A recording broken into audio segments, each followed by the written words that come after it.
So white as snow. Oh, the love.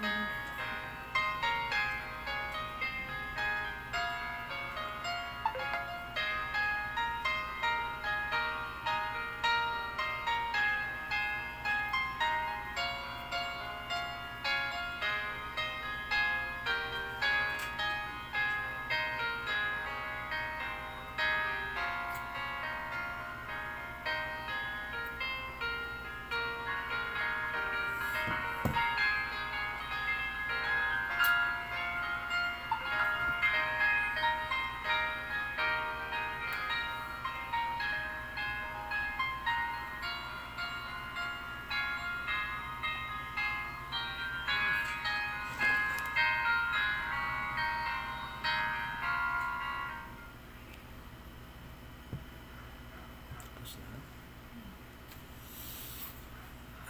Chakwa. Ang damo to limon. Magandang gabi po sa lahat. At kumusta na po kayo? Sana po nasa mabuti tayong kalagayan at alam naman po natin na in this world, dito sa evil present world na ito, maraming karamdaman yung katawan natin, but hoping na pagkatapos ng mga handaan, kung meron man, mga celebration, kasi alam naman natin na meron talagang iba nagsiselebrate ng Christmas na sana hindi na sobrahan ng kain, kasi alam naman natin na actually too much food, is not actually good to our body. So hopefully you are in good condition at makapag-aral tayo ng sabay-sabay ngayong gabi. Okay? So thank you so much for being with us, ating mga kapatid that are online at nagjo-join sa ating mga online Bible study, at sa ating mga friends na makakasabay din po natin ngayon sa ating pag-aaral ng ating controversial na topic, at sana po thank you so much at inyo akong pinagbigyan na ma-explain ito, kahit na po ako nung malaman ko ito mga 2 weeks ago nang mabasa ko ito sa Bible, sa Book of Revelation, specifically sa chapter 21 ng Book of Revelation. Bigla na lang pumasok sa akin yung pag-iisip na the Book of Revelation actually is an instruction for the earthly people of God, and nowhere we can find an instruction for us, members of the body of Christ or the church, of this present dispensation of the grace of God. Wala tayong makuhang aral dyan. Lahat ng bababasa natin dyan sa Book of Revelation ay para sa Israel. So, for the longest time, yan po ang paniniwala ng karamihan sa atin, na tayo po ay mag-spend ng eternity sa New Heaven. Ngunit kaya nga minsan mukhang mahirap natin tanggapin yan na hindi pala tayo mag-spend ng eternity dyan. At huwag po kayong sumama ang inyong loob, dahil nga po mas maganda pala ang ating pupuntahan. Hindi yan sa first heaven, kundi hindi dyan sa New Heaven, kundi sa magandang kalagayan talaga, kung saan ang Panginoon nakatira. Doon talaga tayo pala pupunta. Okay? So, sa ulit, ito nga po pala ang Iloilo Dispensation of Grace Bible Church, at dito po tayo sa 7040 7th Street, Lawaan Village, Balantang Haro, Iloilo City. At ito po yung church na andito sa Iloilo, na tatanging nagtuturo na tayo po ngayon ay maliligtas lamang sa ating pananampalataya. Kung mananampalataya tayo na si Jesus Christ ay namatay, bayad po na ating kasalanan according to the scriptures, at siya po ay inilibing at nabuhay po siya muli sa pangatlong araw upang tayo po ay bigyan ng buhay na walang hanggan according to the scriptures. Okay? At pag yan po ang ating pananampalatayahan, ay makakaangkin po tayo ng buhay na walang hanggan. At palagi ko pong inuulit na sa maraming paniniwala na tinuturo ng mga denominations na yung kaligtasan ay sa panahong ito ay maraming pamamaraan. Merong sa pamamagitan ng pag-accept, sa pamamagitan ng pag-open ng ating heart, pamamagitan ng pag-repent. Yan po lahat ay walang biblical support or walang mga Bible verses na pwede pong mag-support sa lahat ng mga tinuturo na yan ng mga denomination. Kaya nga po, kawawa po tayo kung magpapatuloy po tayo sa ganong turo dahil nga po sa akala nga natin ay may kaligtasan tayo, yun po pala ay wala. Okay? So, sandali po, ano?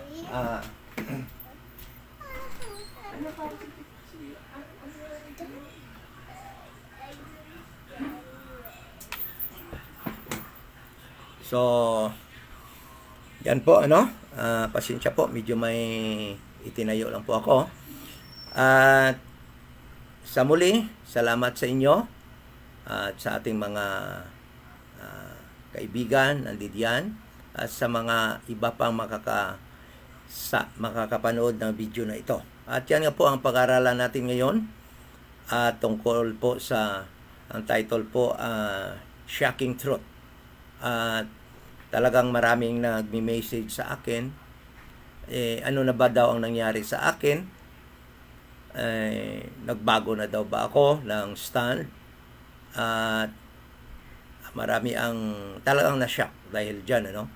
Ngunit salamat at pinagbigyan ako ninyo at andyan kayo ngayon upang makinig sa sinasabi ng Bible tungkol po sa aral na ito na ating pag-aaralan ngayon.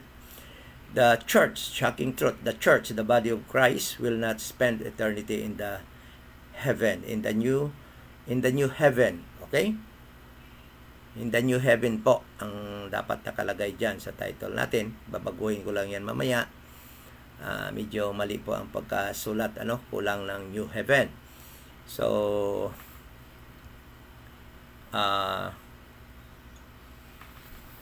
bago po tayo mag-umpisa ay magdasal po muna tayo.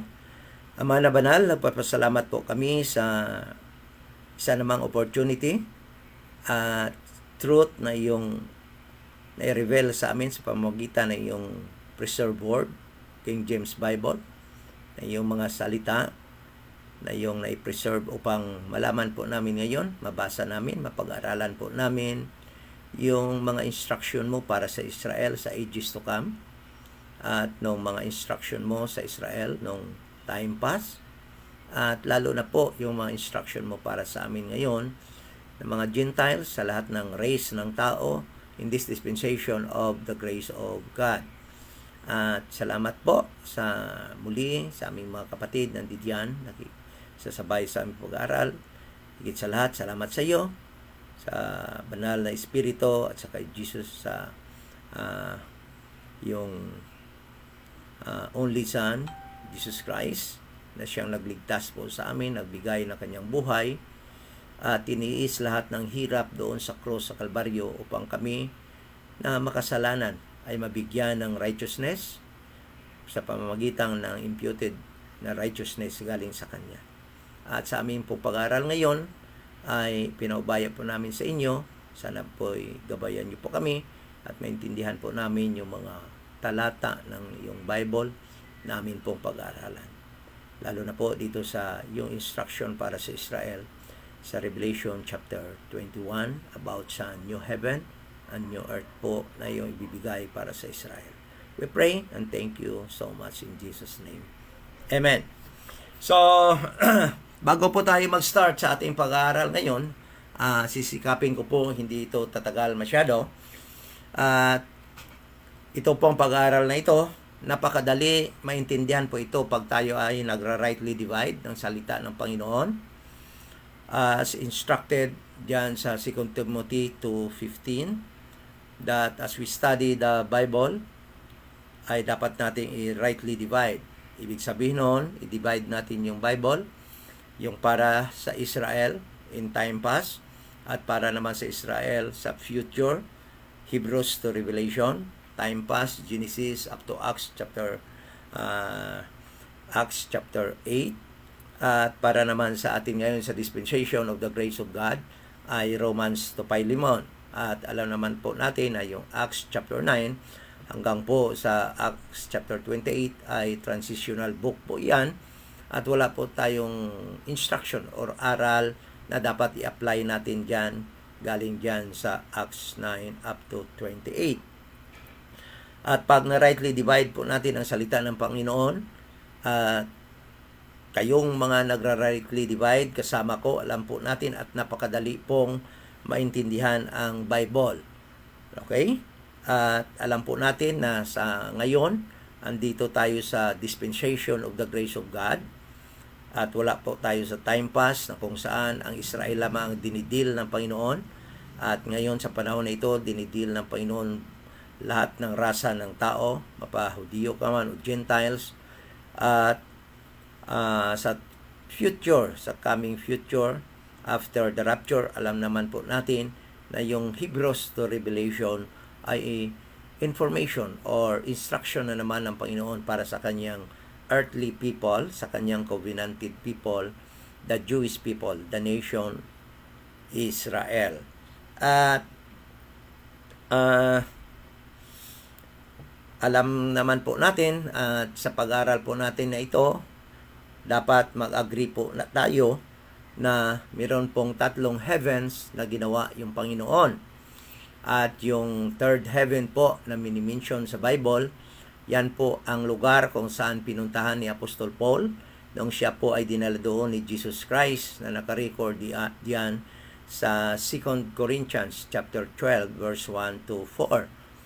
Mababasa po natin diyan yung third heaven na pinuntahan ni Apostol Paul at alam po natin na iyan po ang dwelling place of God, ang third heaven na yan.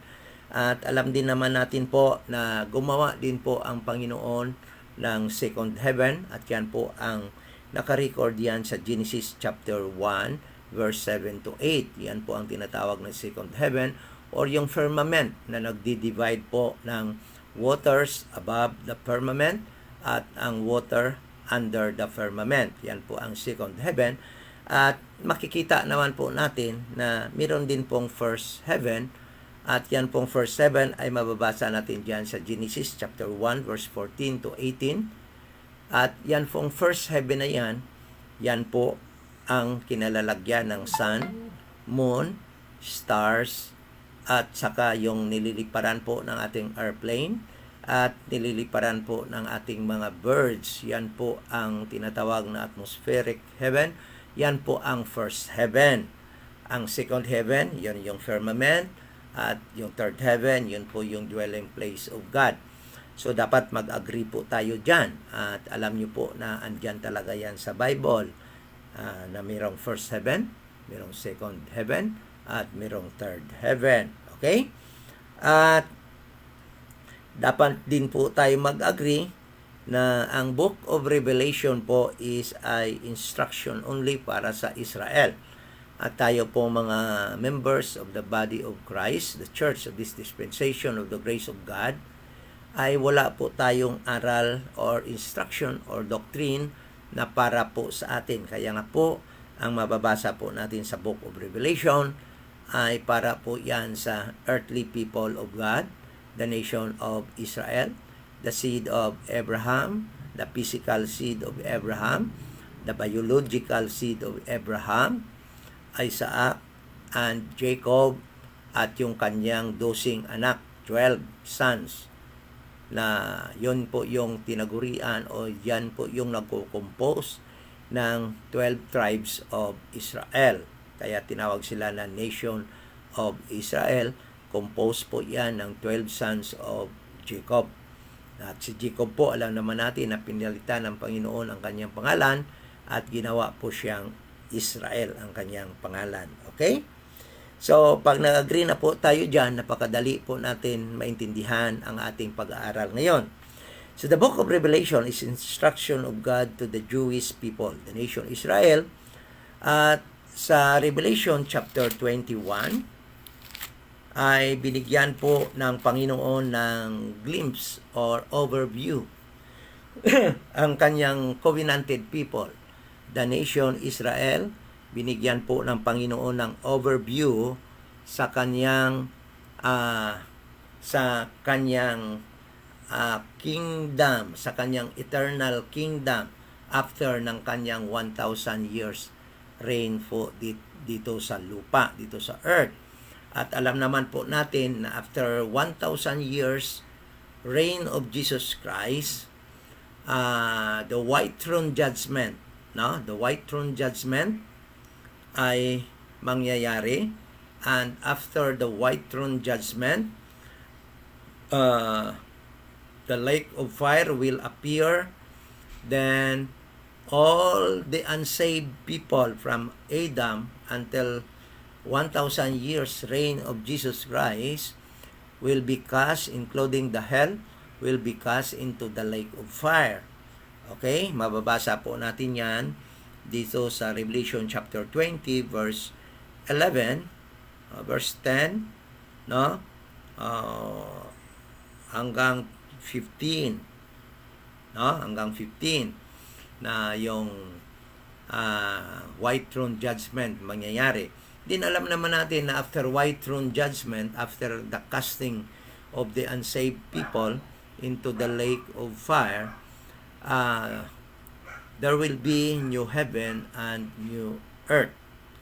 Okay? Bakit nga ba papalitan ang new heaven, ang old heaven and old earth na yan? Bakit siya papalitan? So, sa nasabi ko na, dito sa chapter 20 umpisa, binigyan ng Panginoon ng overview or glimpse or pananaw, physical na pananaw ang Israel through John, through the writer of Revelation, kung anong mangyari after his 1,000 years reign in this earth. At yung event na ito, mangyayari ng after 1,000 years.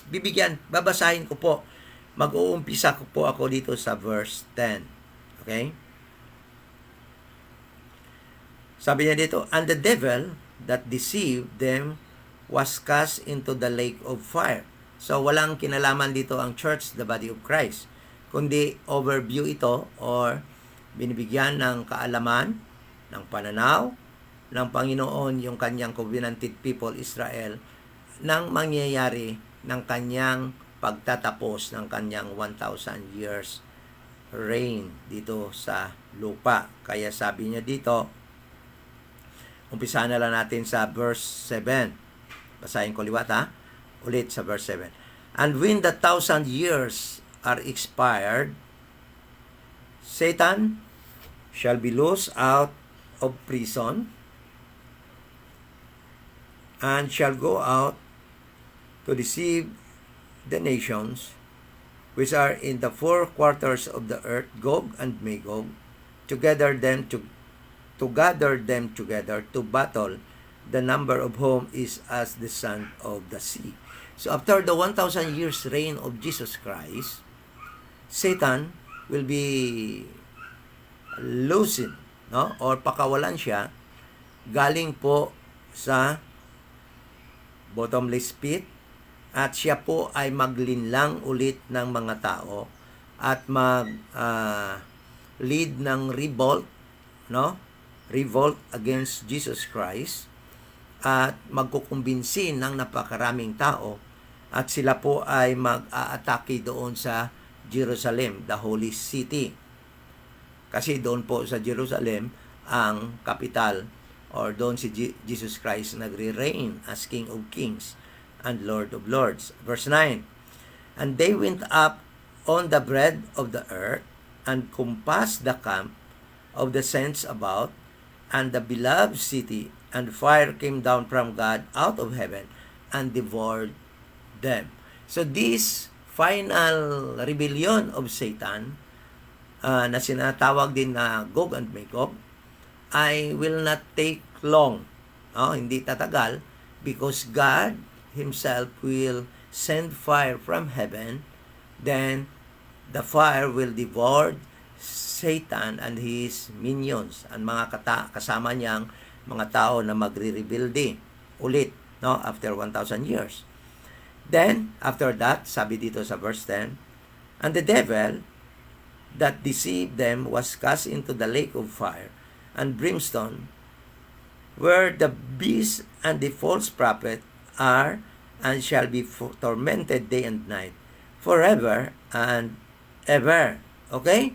So, they will be cast into the lake of fire. So, ibig sabihin, after the reign of Jesus Christ, for 1,000 years, the lake of fire will appear. And this Satan, together with his cohorts, lahat na nagrebelde, kasama niya, ay itatapo na sa lake of fire. Okay? So, verse 11. After that, John saw a great white throne, and him that sat on it, from whose face the earth and the heaven fled away. So the earth and the heaven fled away. Ibig sabihin, this earth na kung saan nag-reign pa si Jesus Christ ng 1,000 years, at ng heaven na kung saan si Jesus Christ nag-reign pa ng 1,000 years, fled away. Ibig sabihin, nawala. Nawala. Okay? So, sabi dyan, and I saw, ibig sabihin, wala na. During the white throne judgment, this earth is no longer existing, no longer exists. The heaven that contains the sun, the moon, and the stars, where the birds flies and the airplane flies, is no longer in existence. Hindi na rin nag-i-exist kasi the heaven and the earth fled away from the face of this one that sat on the throne, on the white throne. So, ibig sabihin na wala ng heaven at ang earth. Yung heaven na kung saan ang sun, na kung saan ang moon, na kung saan ang stars, na kung saan ang airplane lumilipad, at ang birds lumilipad, ay nawala na. Including sang earth na ito na tinitirahan natin. Then, doon mababasa natin sa mga next verses na nag-judge yung nakaupo sa throne, and the books were opened, and everybody that was not written, books, plural, maraming books ang binuksan, and the book of life also was opened, and everyone that was not written in the book of life been cast into the lake of fire. Okay? So, bibigyan ko muna kayo ng hint kung bakit nag-fled away ang heaven at ang earth. Meron prophecy si Peter kung ano yung dahilan bakit mawawala ang heaven at ang earth doon sa 2 Peter. Titingnan natin. 2 Peter chapter 3. Sabi dito sa 2 Peter chapter 3,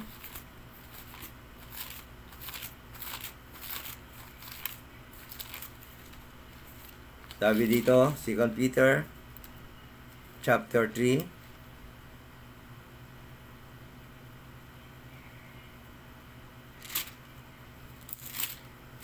verse 9. Umpisa natin verse 9. Sabi dito, the Lord is not slack concerning His promise, as some men count slackness, but He is long-suffering to usward, not willing that any should perish, but that all should come to repentance. But the day of the Lord, okay? referring to the coming of the Lord Jesus Christ, His second coming, the day of the Lord, come as a thief in the night, in the which the heaven shall pass away. Okay? Pagdating na ng Panginoon, Jesus Christ, sa kanyang second coming, like a thief in the night, sa biglaang pagdating niya, at sa kanyang, including sa kanyang pag-reign, something will happen. And the heaven and the earth, sabi niya dito, the heavens pass away with great noise, and the elements shall melt with fervent heat.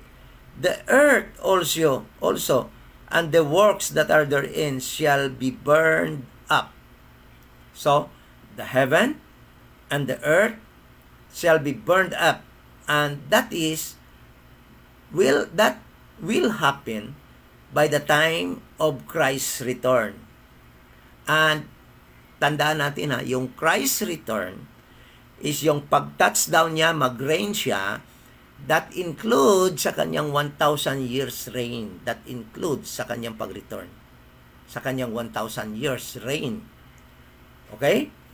At sa kanyang 1,000 years reign, pagkatapos niyan, sabi dito, mangyayari yung earth will be burned up, the heavens will, and the elements that are therein will be melted by so much heat of fire. Kailan mangyayari yun? Hindi pa yan mangyayari pag-umpisa pagdating ni Jesus Christ, kasi nga magre-reign pa siya dito for 1,000 years sa earth na ito at sa heaven na yan. Ngunit magme-melt ito pagkatapos na yung kanyang 1,000 years reign. Then, what will happen next? Verse 11, seeing then that all these things shall be dissolved, what manner of person ought ye to be in all holy conversation and godliness? Verse 12, looking for and hasting unto the coming of the day of God. The coming of the day of the Lord is different from the coming of the day of God.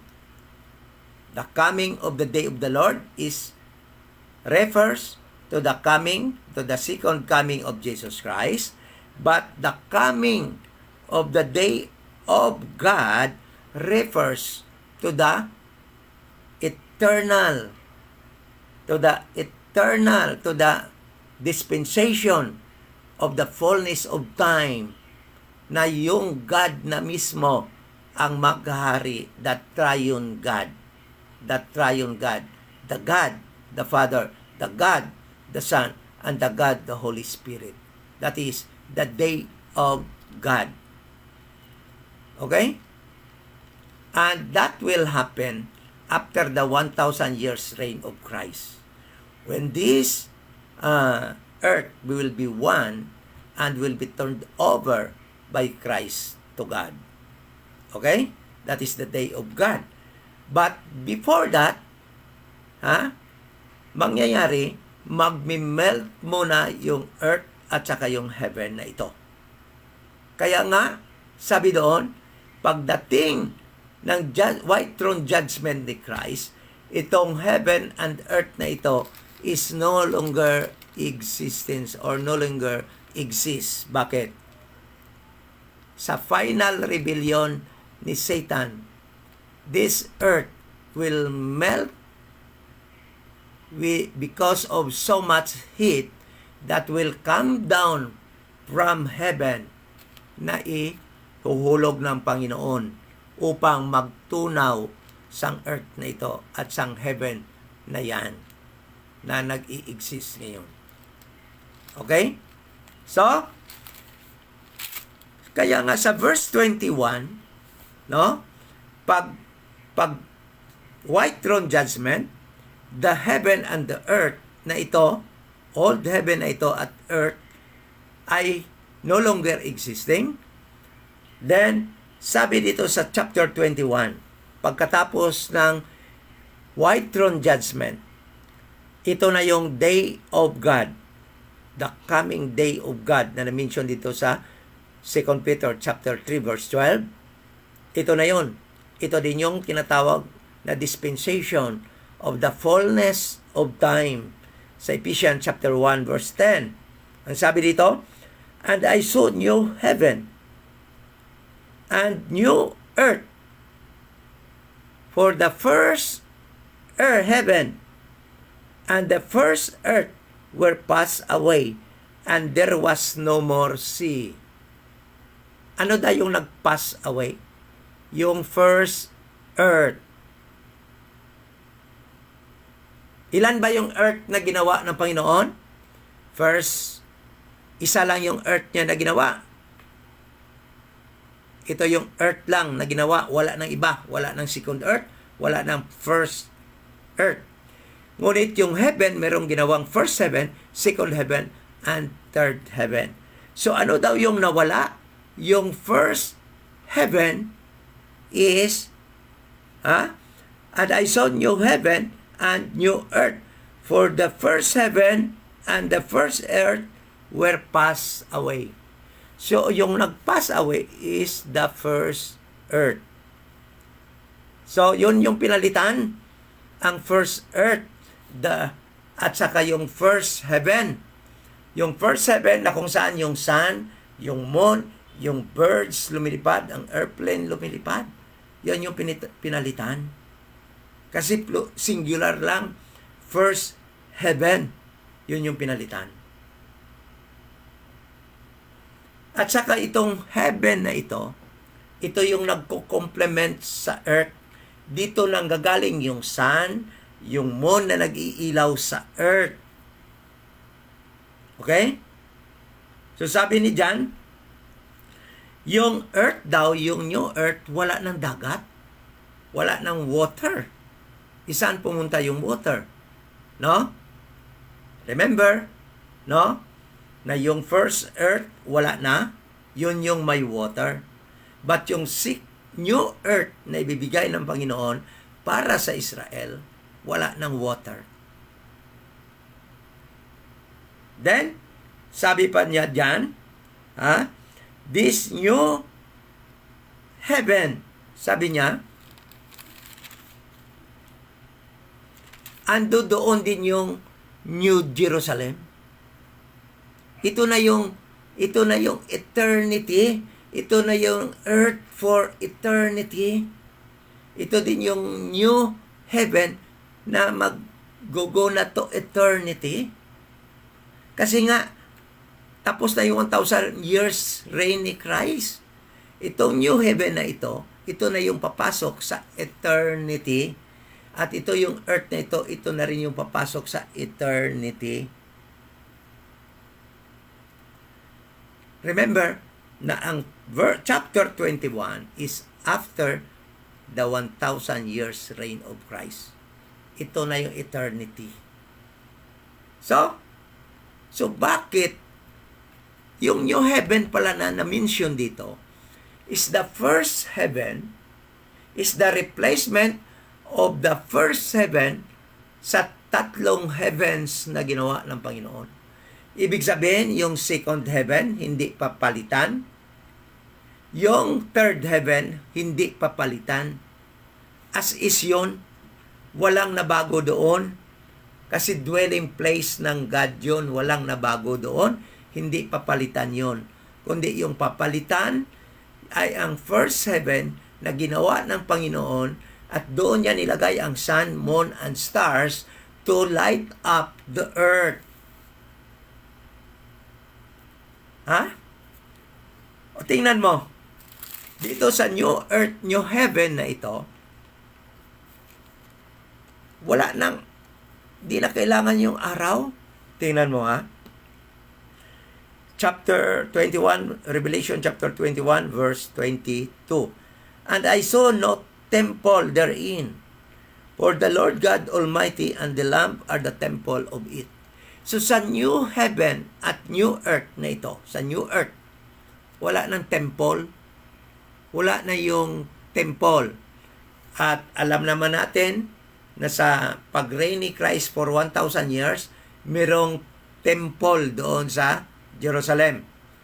But sa New Heaven at New Earth, wala ng temple sa Jerusalem because si Christ na mismo ang temple. The Lord God, the Almighty, the Lamb are the temple of it. Verse 23, and the city had no need of sun. Wala ng araw. Hindi kailangan ng araw. Neither of the moon to shine in it, for the glory of God did lighten it, and the lamp of is the light thereof. Okay? So, and the nations of them which are saved shall walk in the light of it, and the kings of the earth do bring their glory and honor into it. And the gates of it shall not be shut all by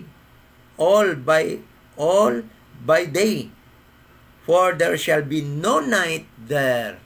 There is no more night sa temple, sa Jerusalem, sa new city of Jerusalem during the time. The eternal Jerusalem, the eternity Jerusalem, hindi na kailangan ng sun. Kaya nga, alam mo bakit? Hindi na kailangan ang sun to measure a day. Hindi na kailangan ang moon to measure the month. Hindi na kailangan ang stars to measure a year. Why? Because this is already eternity.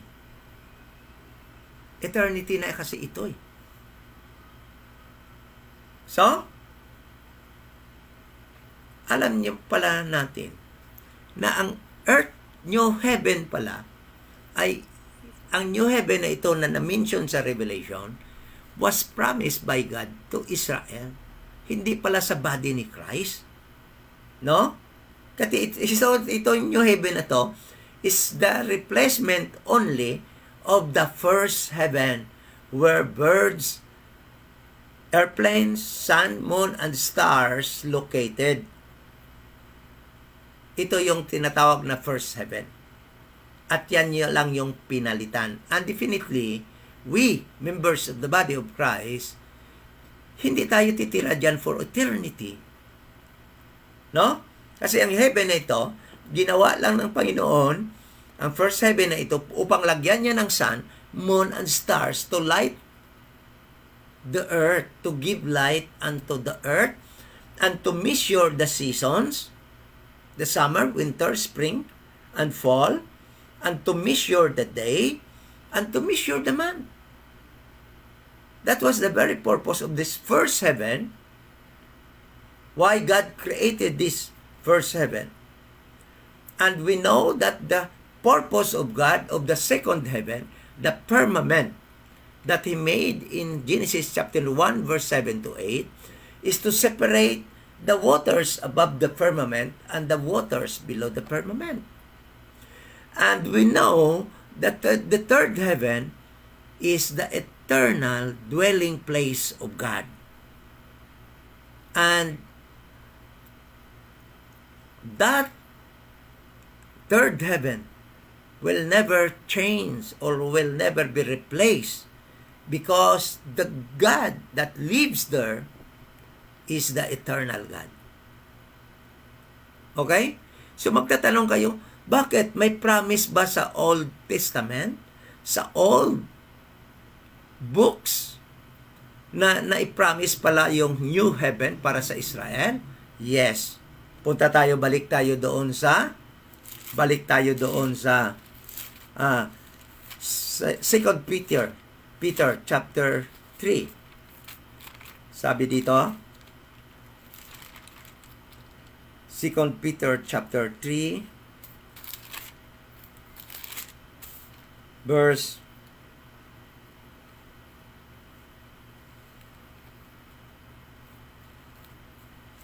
12. Sabi 13, nevertheless, we, sabi ni Peter, no? Alam naman natin na yung book of Peter was God's instruction, no? to His covenanted people. Hindi para sa atin ito na mga members of the body of Christ. Hindi na para sa atin itong Book of Peter, hindi para ito sa church, the body of Christ. So, yung kinakausap dito ni Peter, yung mga, yung mga Jewish people, the nation of Israel, the remnant, the Messianic church, the New Testament church, the little flock. So, sabi ni Peter sa kanila, nevertheless, we, that includes, ini-include ni Peter yung kanyang sarili at kanyang mga kasamang mga apostoles. Kaya nga, never na si Peter makakasama ni Paul sa body ni Christ. Kasi nga, sabi ni Peter, we, kasama siya na mag-i-inherit ng new heaven at new earth. Sabi niya dito, nevertheless, we, kaya ito mga moderate dispensationalist, maling-mali talaga yung turo eh. Kaya wag na kayo makinig sa kanila. Sabi dito, nevertheless, we, according to His promise, look for what? New heavens and new earth, wherein dwells righteousness. Wherefore, beloved, seeing that ye look for such things, be diligent, ye may be found of Him in peace, without spot, and blameless. So ano sabi ni Peter sa mga members of the body, members of the little flock, the Messianic church, the church of the New Testament church, the group of Peter? Sabi niya, look, we, according to His promise sa kanila ng Panginoon, look for new heavens. So, naipromise pala sa kanila ni Peter at sa kanyang grupo, the New Testament church, the Messianic church, the church that was built by Jesus in Matthew chapter 16 verse 18, at sa lahat ng mga natao na saved, umpisa kay Adan hanggang sa Acts chapter 7, including Cornelius and the eunuch, kasama sila dito sa new heaven and new earth na ito.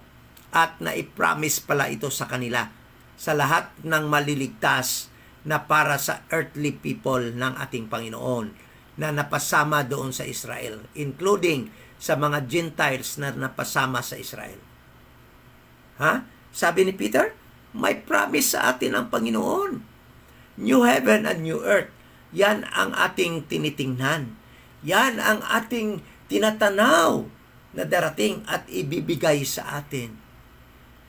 Tatanong ako sa inyo, members of the body of Christ.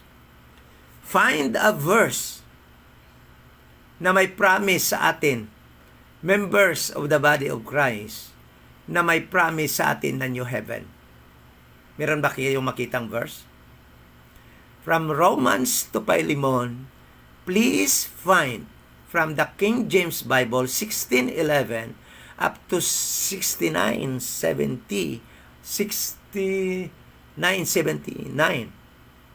16:11 up to 16:79. King James Bible. Kung meron bang promise ang Panginoon sa members of the body of Christ, sa church, the body of Christ, kung may na-promise sa atin na new heaven. Wala. Yung promise sa atin is heaven. Our spiritual blessings located far above beyond the heavenlies. Far above beyond first heaven. Ando doon sa itaas ng first heaven, second heaven, ando doon sa third heaven yung ating mga spiritual blessings. So, titingnan natin ngayon kung saan ba yung promise sa Israel sa Old Testament na nag-promise pala sa kanila ang Panginoon ng new heaven and new earth. Itong new heaven na ito and new earth na ito ay inseparable para talaga ito sa Israel. Pupunta po tayo sa Isaiah chapter 65. upang makita po natin ang promise sa Israel ng new heaven at new earth, at wala pong promise sa atin. Okay? Tingnan nyo. Isaiah chapter 65.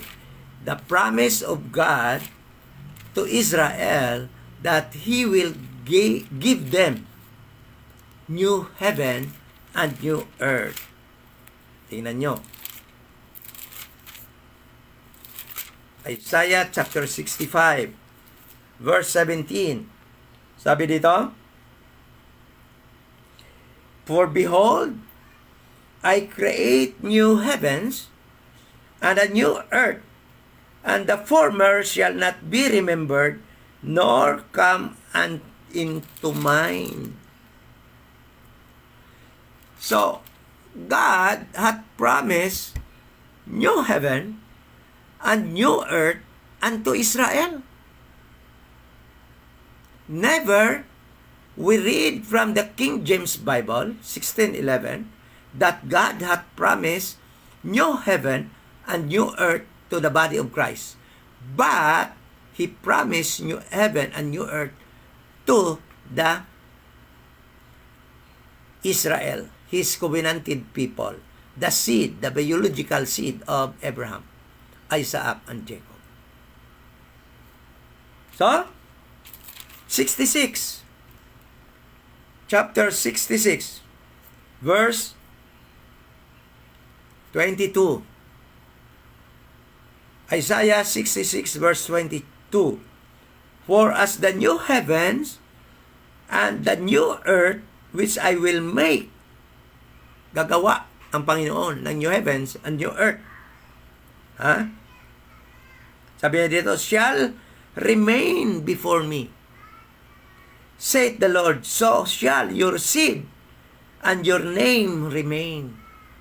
This new heaven and new earth will remain unto God. And the same also to Israel, with Israel, the nation Israel, together with this new heaven and new earth, will remain unto the Lord. Say it, the Lord.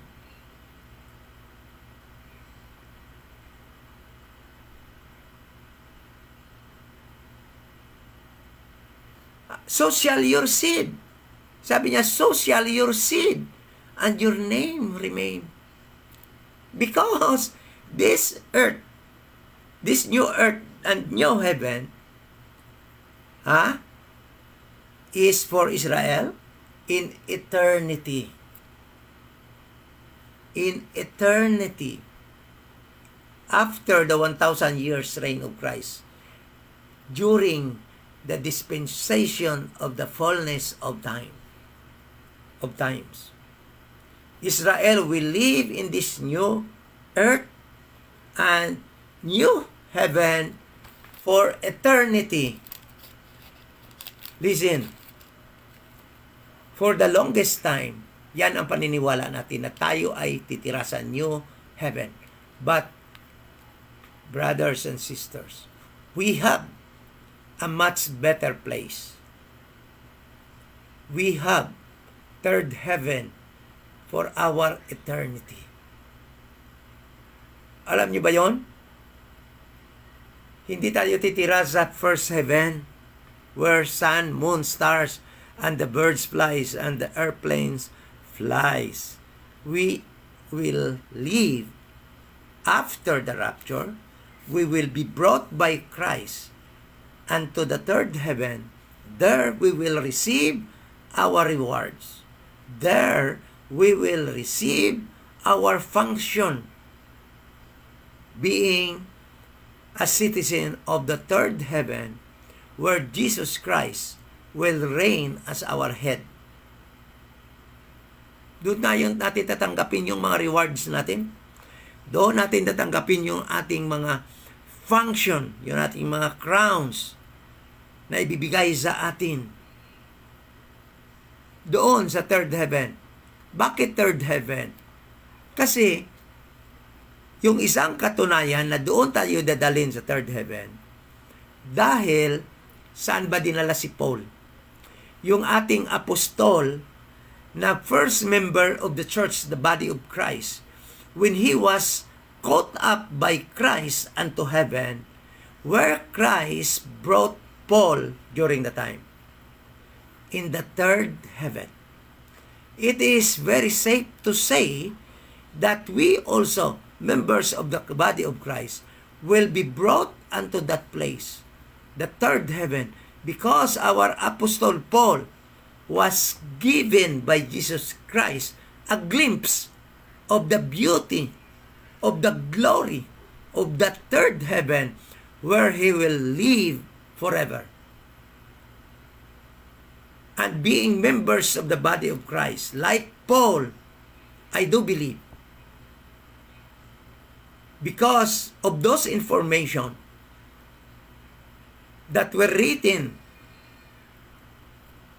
in 1 Thessalonians chapter 4, verse 13 to 18, that we, members of the body of Christ, will be caught up unto heaven. And that heaven is the third heaven. Hindi tayo pwede magstay dito sa mga sun, moon, because that is not our place. This first heaven was promised by God unto the Jewish people. The new heaven will complement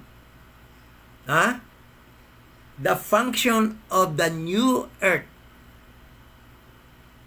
that will fled away during the white throne judgment of Christ. No?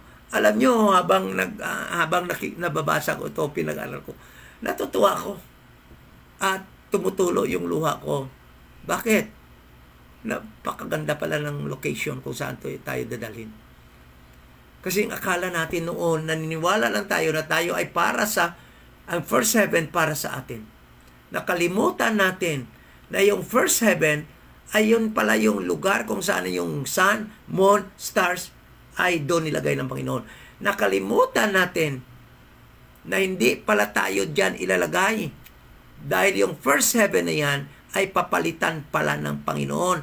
At itong first heaven na ito ay mag-fled away because of so much heat during the last rebellion of Satan, because God from the third heaven will send fire from third heaven going to this earth to devour Satan and this earth and the first heaven, so that this earth and the first heaven will flee away during the presence of Christ, during the white throne judgment. Then, after the casting of those unsaved people, there are so many of them during the time. Because from time of Adam until the 1,000 years of Christ, all the unsaved people, Gentiles and the Jewish people who were not saved, will be cast into the lake of fire. Then, God will create a new earth for the Jewish people and the new heaven that will complement for the function of this new earth for His earthly people, the Jewish people. While we, members of the body of Christ, we are already there before the start of the 1,000 years of Christ. We are already there in our eternal abode in the third heaven together with our head, Jesus Christ. So, sana po natuwa kayo dahil nga po hindi lang pala first heaven yung titirahan nyo, hindi pala second heaven yung titirahan nyo, dahil yung second heaven, firmamentor, it is a strong glass that separates the water from above and the water below.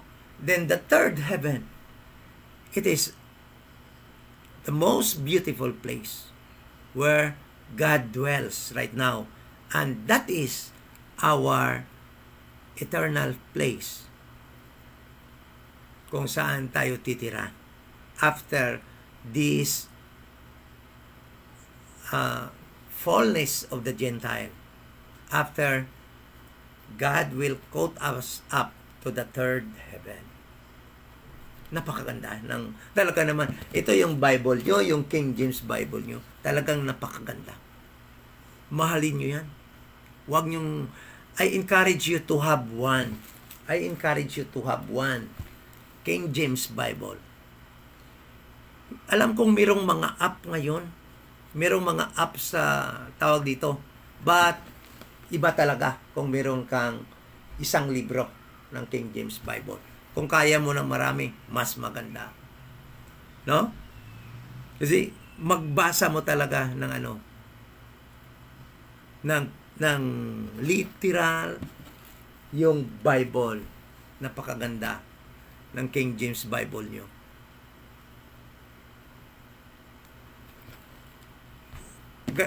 After I read this, after I study this truth, na makita ko to, this book, lalong napamahal sa akin. Talagang andito lahat ng dapat natin malaman. Andito yung mga truths kung talagang nag-aaral lang tayo. At I encourage you to read the Bible. Do not just depend on the what we call this, yung makikita nyo sa internet. Dahil iba talaga yung revelation ng book na ito pag ito yung talagang babasahin mo. First-hand information yung makukuha mo. First-hand information yung makukuha mo dito kaysa makikita mo lang sa aral ng iba sa internet.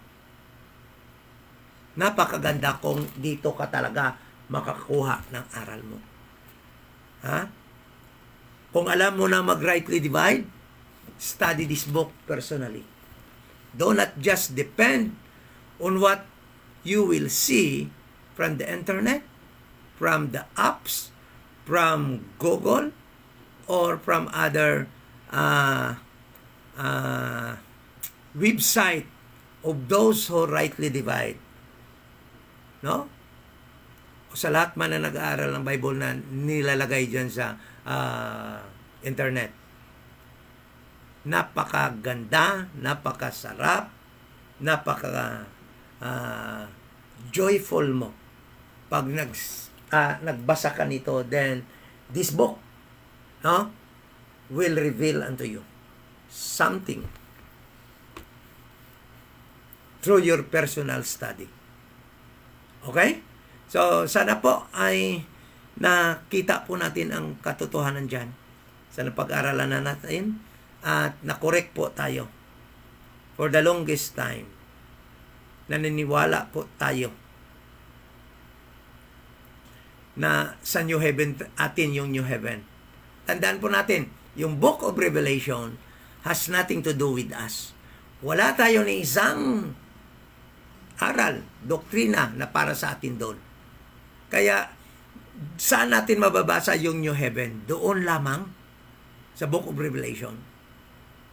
Sa book, sa Old Testament, that was written for the Jewish people. Nung isinulat yung Isaiah, wala pa nga yung body ni Christ. Sikreto pa yung body ni Christ. Okay? So, pag binasa mo yung Romans to Philemon, walang New Heaven na minimension si Paul para sa atin. Heaven yun. At yung heaven na yun, na para sa atin, refers always to the third heaven. Yung New Heaven, nagre-refer first heaven. It was intentionally mentioned by God so that we will be informed that yung babaguhin lamang niya ay yung first heaven lamang. Kaya nga na-mention talaga doon, for the first heaven pass away. Okay? For the old heaven passed away, and it was replaced by the new heaven. For the first heaven, yung first heaven na yan, second heaven, third heaven. Okay, thank you po. Thank you so much po sa ating pag-aaral ngayon. At sana po ay may natutunan kayo na katotohanan. At sana po yung mga nag-message sa akin, yung mga nag-message sa akin ng mga doubts, no? Mga hindi naman na binabasa ko, hindi naman na inaaway ako, pero yung mayroong mga doubts sa ating na-post kasi medyo nga nakaka-shock nga ito dahil nga for the longest time tayo po ay tinuturuan at ang alam po natin na atin yung new heaven para sa church, the body of Christ. Ngunit hindi po pala. Yan po ang katotohanan dahil yan po ay naisulat doon sa mga books na para lamang sa Israel. Sa Book of Revelation and sa Book of Isaiah, which was only written for His covenanted people, the nation Israel. At hindi po mabasa sa atin sa instruction po natin from Romans to Philemon. So thank you so much. At sa muli, ito po yung Iloilo Dispensation of Grace Bible Church. Andito po tayo sa Iloilo. At sa mga kaibigan namin na nanonood, kung kayo po ay hindi paligtas, ito po yung gospel na dapat ninyong pananampalatayahan upang kayo po ay makaangkin ng buhay na walang hanggan. Mananampalataya lang po kayo na si Jesus Christ ay namatay, bayad po ng inyong kasalanan according to the scriptures.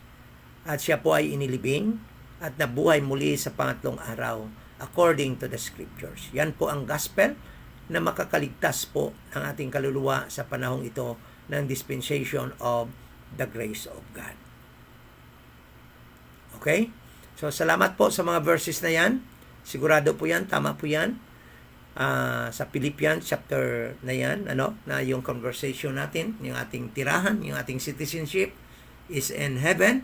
But for the longest time, hindi po natin alam yun. Akala po natin yung heaven na yan is the new heaven. But actually, it is not. We belong to that third heaven po. Thank you so much. And let us pray. Ama na banal, salamat po sa iyong katuruan, sa iyong mga salita, at salamat sa pag-preserve mo sa aming King James Bible na ibinigay mo sa amin. At in-encourage po ko po ang bawat isa na yung mga kaanakan, member of the body of Christ, to have one King James Bible. Maliban po doon sa mga Bible apps sa cellphone, dapat po namin magkaroon ng isa nito.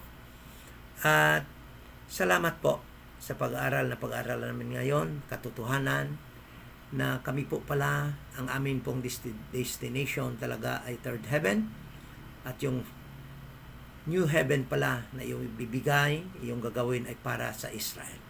Thank you so much for that truth. At sana po, gabayan niyo po kami habang kami po magpapatuloy sa aming pamumuhay pa dito sa mundong ito, in this present evil world. At alam po namin na andito kami sa lugar na kung saan inimikal po ang sistema. Ngunit kailangan po naming manatili pa dito dahil yan po ang iyong pong kagustuhan. At habang naghihintay po kami ng pagkuha mo sa amin sa pamagitan ng rapture, ay magamit mo pa po kami upang sangyaw o ma-preach po ang iyong gospel ng kaligtasan sa panahong ito ng dispensation of the grace of God. Salamat po sa mga kapatid na nakikisabay sa aming pag-aaral ngayon, sa aming mga friends, at sa iba pang makapanood po ng video na ito. Thank you so much in the name of Jesus Christ. Amen.